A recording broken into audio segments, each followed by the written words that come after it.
Hey guys, I have a friend named Derek Blumke. He's actually the founder of Student Veterans of America, believe it or not, co-founder. And he had his own story of antidepressant withdrawal, pretty much wrecked his life for a couple years. He just left VFW, state of Michigan, but now he works as a committee chairman for a subgroup for the governors of Michigan, doing a group about informed prescribing, deprescribing, and safe withdrawal from psych meds and other mental health innovations, let's say. So he asked me to present before his group. It comprised social workers, psychologists at the VA, a couple nonprofits like American Foundation for Suicide Prevention, state of Michigan, the veteran liaison, some guys from VVA, which is Vietnam Veterans of America, who else? MVA, Minority Veterans of America, in the audience.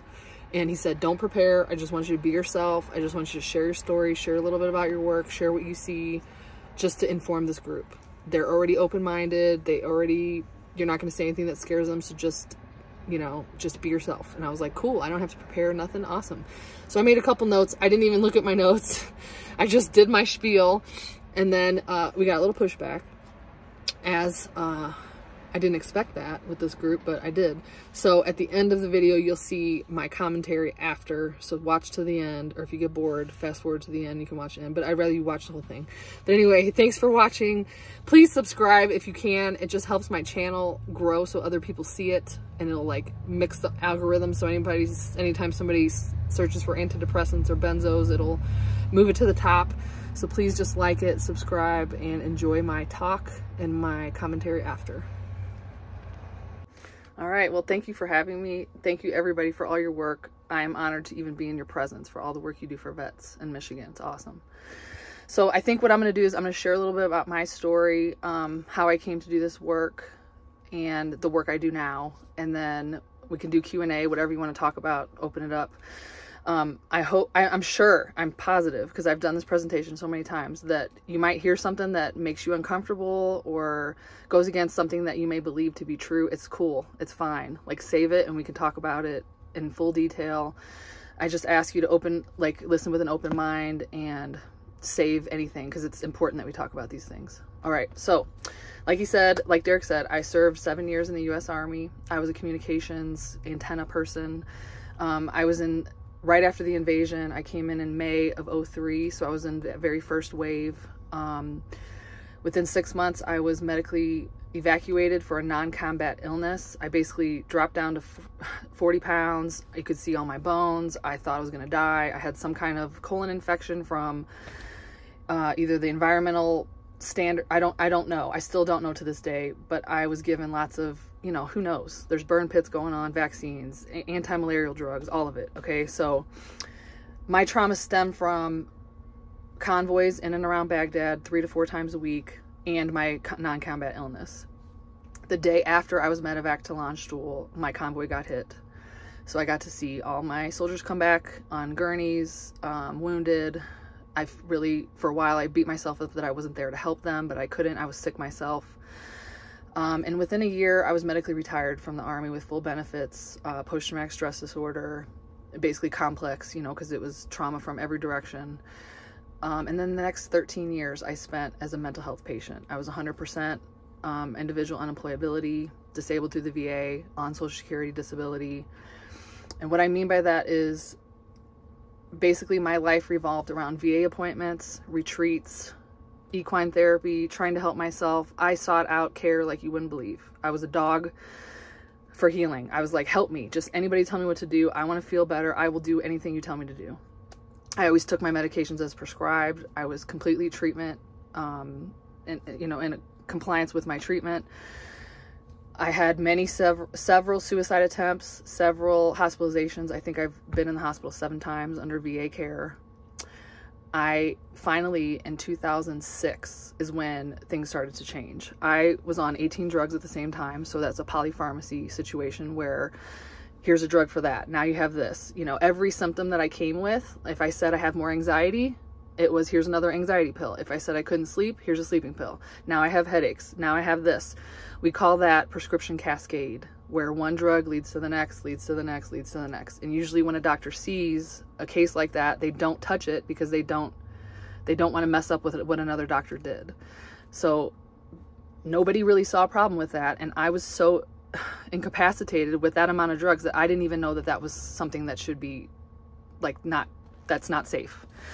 So I finally met a psychiatrist in 2006 in the VA who said, who put you on all this stuff? We got to get you off. If I get you a bed, will you come? And I was like, sure. So I was taken off 10 drugs overnight. I had extreme withdrawal. I didn't know what was happening to me. I thought that was mental illness. Nobody said anything about this. You could experience these things when you come off of that amount of drugs overnight. But I did feel better a little bit. I felt more clear. I was pretty angry for about 2 years. At that point, I sought community within AA, NA, Wounded Warrior Project. I went to American Legion meetings sometimes. Then I got enrolled in Voc Rehab. They wouldn't even let me go to Voc Rehab until I did 18 months of independent living services. So first I did that. I got a service dog. Again, I was working with my psychiatrist. Can I get off another one? It was very harm reduction oriented. I'd never had the goal to come off of everything. That was not even in my realm of knowledge that could be possible. I just thought, like, if I'm on 10 drugs and I don't feel great, what would happen if I came down to 9, you know? So I worked with that prescriber for many years. I got down to an antidepressant and a benzo for anxiety. Through that period of time, as I deprescribed, means coming off drugs, I got better and better. I was enrolled in school. I could only go half time at that period of time.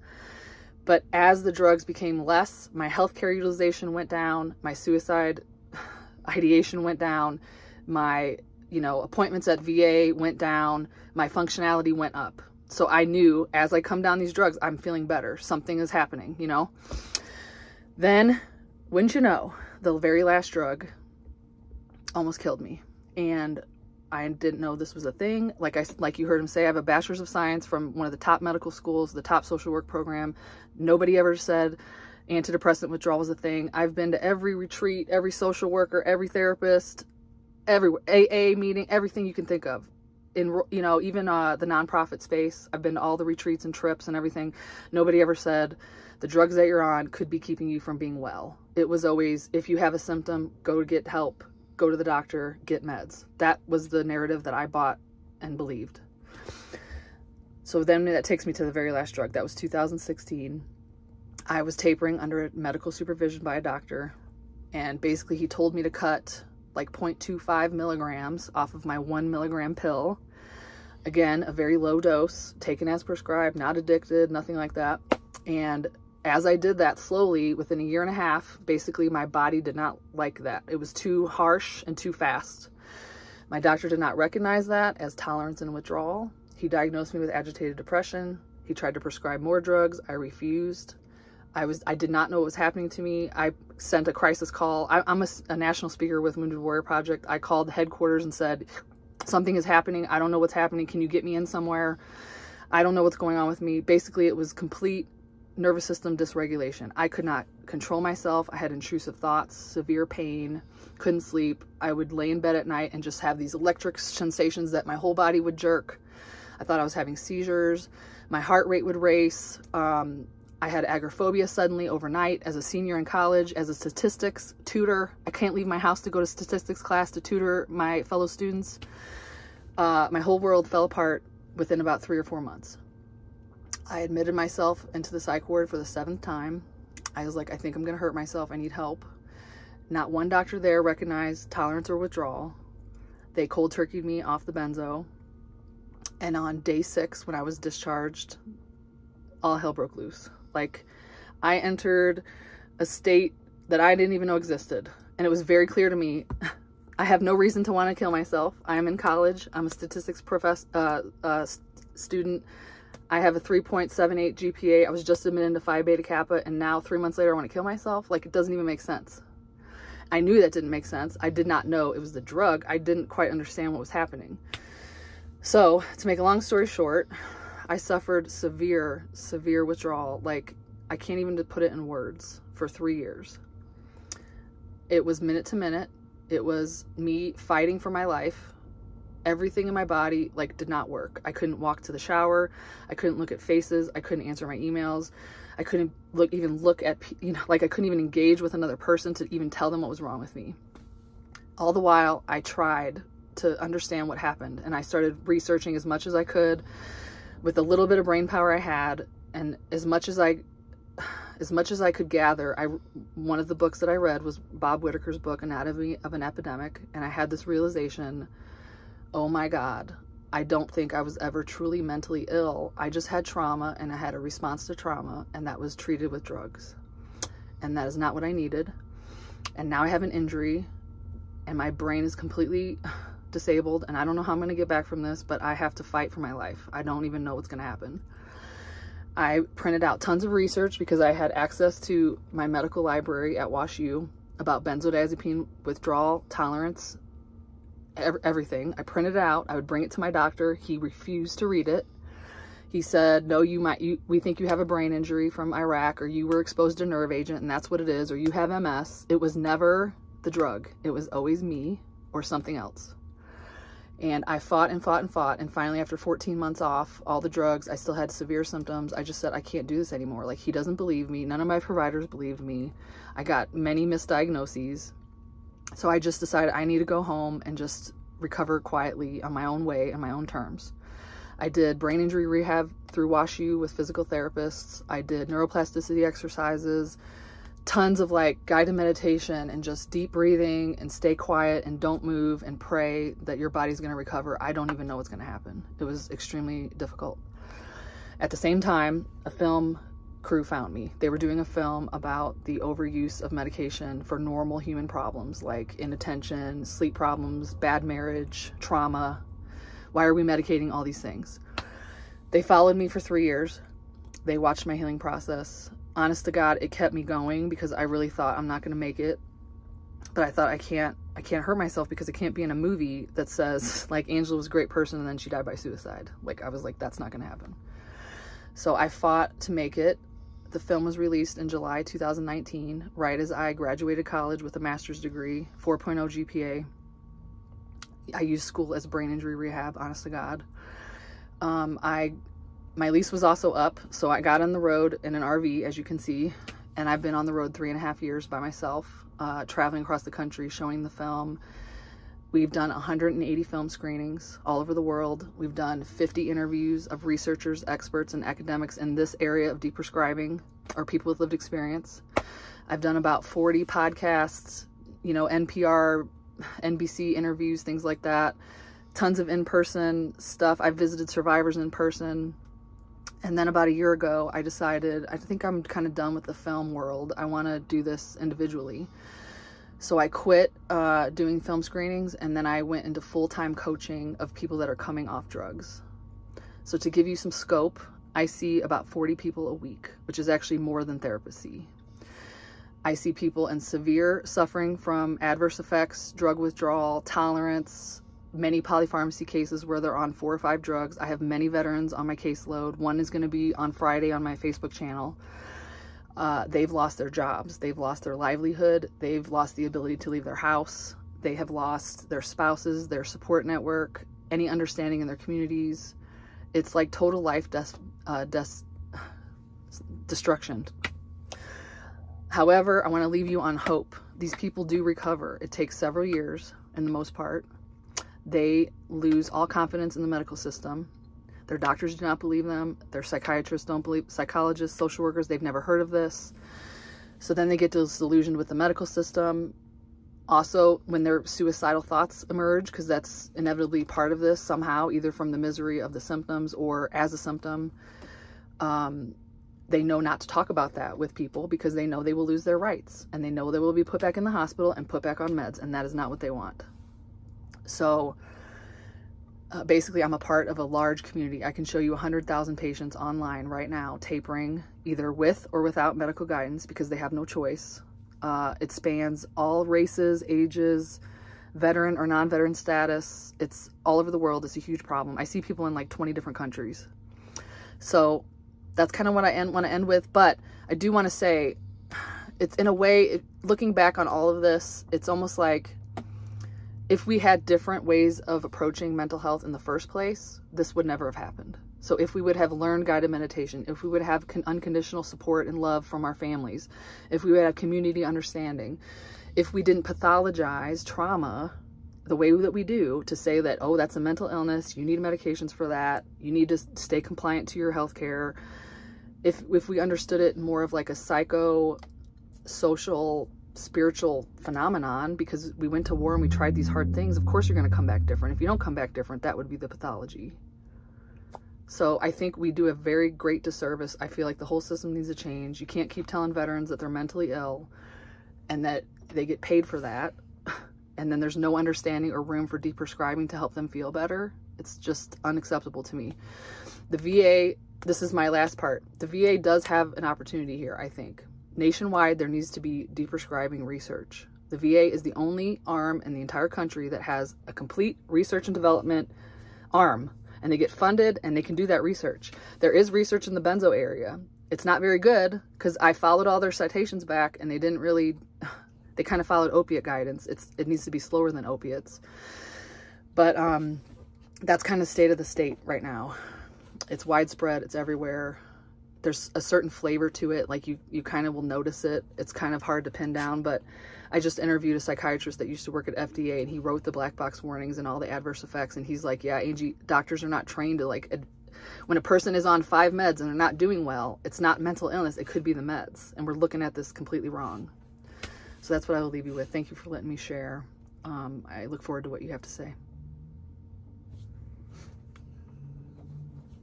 Welcome. Just to dovetail off of Andrew's remarks, all right, I just finished that talk and I thought it went amazing, as you just watched. However, the employees, I'm out of breath because I'm at altitude. There was about 20 people in the meeting. There was 2 congressional aides, psychologists and social workers from the VA, a rec therapist, a wife of someone who died by suicide because he was on 8 meds, one of the contributing factors. Who else was in there? A veteran from the American Foundation for Suicide Prevention, another veteran who had attempted and failed and is still alive and now works in the place that gave him services. So it was a very mixed group. I looked at Zoom while I was presenting and everybody's shaking their head except one person. And I always am very, I've done this enough. I've done probably 180 film screenings, 50 interviews, 40 podcasts by this point, okay? So I'm very used to this, and I bump up against cognitive dissonance fairly often. So what happened? One person, a psychiatric social worker, basically is like, you made sweeping broad statements. You said some things were flat out wrong. We need a psychiatrist here to debunk some of what you said. And I said, could you please tell me what exactly did I say that was incorrect? Because what I just said was my own experience, my professional experience, and what's happening internationally. He said, the only thing he picked me apart on was, you said they don't do med checks. And I said, okay, doing a med check with a veteran to check a box and not in an informed way is not a fucking med check. Like, it's just not. Like, you can say that you're doing, it's like when your provider asks you, are you smoking? Are you drinking? Yes, no. I can answer that however way I want. And so let's just put it in med terms. So if a pharmacist asks a veteran, are you happy with the 5 medications that you're taking? The veteran doesn't know the impacts of 5 medications on him long term. He or she is not going to know how to answer that question in an informed way because there's no patient education happening. So, okay, you checked a box, good fucking for you. It makes me so angry, like, whatever. And then, of course, my spirit just deflates when that happens. And I try to keep very calm and regulated, and I don't ever yell or scream or anything. And I just said, like, can you tell me? I said, I'm committed to improving my talk. Like, anything that I said, please tell me because I want to improve it. That's where I'm coming from, And he was like, yeah, you said very broad black and white statements. And I was like, what exactly did I say? And he just couldn't do it, The only thing you could say was that I said they don't do med checks. And yeah, they're not doing them in an informed way, either from the patient side or the prescriber side. The prescriber doesn't know. They just don't know. There's no research for a veteran taking 5 drugs or 8 drugs when they have post-traumatic stress and brain injury. Nobody knows what that does to a veteran's brain, or a civilian's brain for that matter. So you're checking a box. I mean, whoop-de-doo. Like, it's not doing anything. There's still harm happening. But here's the thing that I want to say, because I don't want to run on. I got to go, because now I have to go see 10 patients today, you know, that are in this boat. I should have told them to come sit with me for a day, you know.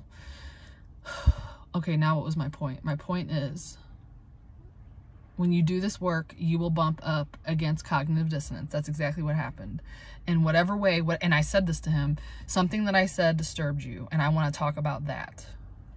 But I don't even know he's in a place to even know what I said that disturbed him. And it could just be, I work in the system, you're scaring me, I don't know how I'm harming other patients, we need help, or whatever, you know, and he's running to a psychiatrist to potentially talk me off the ledge and say, like, anything she says is bullshit. I don't know what he's looking for, but that's really where the point of conversation is always at. What did I say that disturbed your understanding of the world that you work in? And nobody wants to talk about that. Nobody. No psychiatrist wants to talk about it. I've had psychiatrists get so agitated during a talk they couldn't even sit there. They turn their camera off and then they turn it back on. Well, I'm one of the good ones. Or, well, I prescribe judiciously. Or I this and that, you know. And I'm like, okay, that's great. But, like, do you follow up with your patients 6 months or 1 year later and ask them how that went when you took them off? Did you ask them that?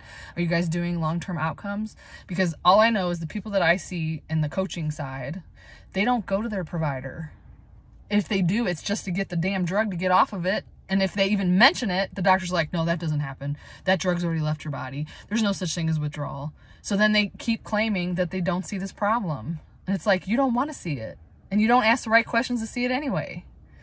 So, man, it just deflates my spirit. It really does. Like, and I literally said to the guy, I said, I shared my personal experience and my professional experience and what's happening to 100,000 patients globally. Did I say something false in there? Because I'm telling you what's happening. You know? Like, how do you debunk someone's lived experience? Like, that's kind of what he was trying to do. You can't. That's like me telling somebody you don't really have cancer. That's just what you think you have or something. Or you don't, you know, you're an amputee, but that doesn't happen. I mean, come on. Anyway, it's just depressing. This work is so hard because I really do put my heart into it, and I try to stick to the truth, and I say evidence-based things. I literally was putting research in the chat box. Like, here's the VA deprescribing guidelines for benzos, and I literally said it's too fast for most patients. And they just don't want to hear it, man. Save yourself, because they're not going to save you. That's all I have to say.